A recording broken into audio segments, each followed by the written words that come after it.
Later that night, inside Mar-a-Lago, Trump delivered a speech in front of supporters, which included Arizona Kari Lake, Roger Stone, Matt Gaetz, and anyone else who's shopping around for a pardon these days. Melania was noticeably absent. In all fairness, the speech took place inside the same ballroom she married Donald in, so it obviously brings back such horrible memories. This is absolutely true. Waiting for the president to take the stage, Mar-a-Lago speakers blasted David Bowie's Rebel Rebel. They blasted David Bowie's Rebel Rebel as Trump's crowd of intolerant, homophobic bigots rocked out to the beats of a cross-dressing, androgynous bisexual. It's true. Absolutely true. This is also true. MyPillow CEO Mike Lindell made his grand entrance to the theme from Phantom of the Opera. Phantom of the Opera is Mike Lindell's favorite musical because it's the only play he's ever seen.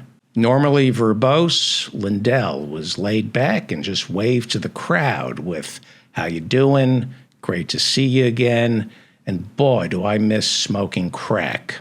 Lindell is said to be completely broke and has told Trump he's worried he might not have enough money next year when Trump needs someone to prove 2024 was also stolen.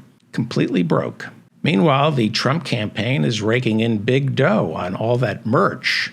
Even though the NYPD never took Trump's mugshot, his supporters are still spending $47 on a T-shirt featuring a fake mugshot of Trump standing in front of a measuring chart that makes him appear 6'5" instead of 6'3". But according to Stormy Daniels, it's not Trump's height that could use the extra 2 inches.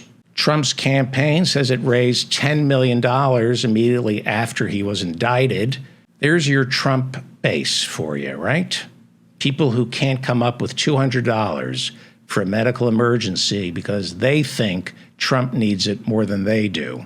It would be sad if these cretins weren't getting us all killed. This is also true. Later that night at Mar-a-Lago, President Trump DJ'd a private party working under the name Pee on Me Diddy. This is true. He likes to DJ parties at Mar-a-Lago. And when the room gets going, he shouts, "I got 2 turntables and a micro penis." Donald Trump has his own unique style.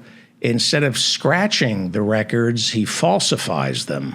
Don Jr., later that night, joined him in the DJ booth to work the needle straight into his arm. He worked the needle straight into his arm.